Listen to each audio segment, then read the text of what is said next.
Former champion na si Timothy Bradley dating nakatalo kay Pacman Bayadaya. Naniniwalang ma-expose ang kainan ni Tank Davis kung mapalaban sa isang malupit. Kung makarap daw niya si Shakur Stevenson, siguradong ma-expose si Davis.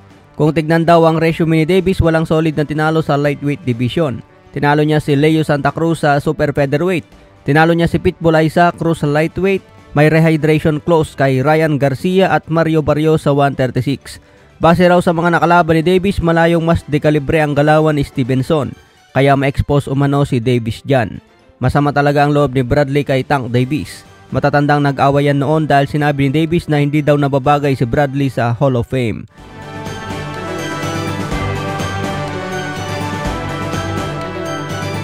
Dating gabi mga tol, Fury gumagawa ng eksena para mas uminit ang laban. Pero hindi nagpatinag si Alexandre Usyk, nagipagturuhan pa rin kay Fury. Mapapansin po natin ang lamang ni Fury malayong mas mataas. Hindi katulad kay Francis Ngannou na halos papantay sa tangkad ni Fury. Baka gagamit na naman ng maruming taktika si Fury para makalamang, yakapin si Usyk at daganan. Kaya ito ang suwabing undisputed sa February. Samantala ayon din kay Bob Arum, gusto niya ikasang laban ni Arthur Beterbiev versus Dimitri Bivol. Ito raw ang big fight na dapat mangyari sa susunod na taon, undisputed sa light heavyweight. Marami ang nangihinayang sa opportunity kay Dimitri Bivol. Nabigyan tuloy ng hindi kilalang kalaban sa December 23, undercard pa ni Anthony Joshua at Deontay Wilder. Umayaw kasi ang kampo ni Bivol sa rematch kay Canelo Alvarez. Nagdemand yung manager niya ng mas malaking pera, kaya nag-back out si Canelo at tinanggap na lang ang offer mula sa PBC.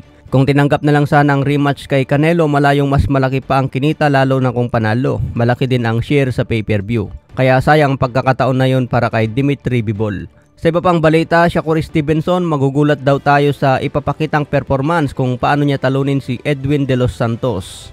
Pagdating naman sa common event, laban ni Robson Consecao at Emmanuel Navarrete. Naniniwala nga po si Robson Consecao na ma-upset at magugulat niya si Emmanuel Navarrete. Hindi pa raw napalaban si Navarrete sa isang katulad niyang malupit. Kaya itong abangan natin kung sino ang panalo sa double header. Main event si Stevenson at common event naman si Navarrete.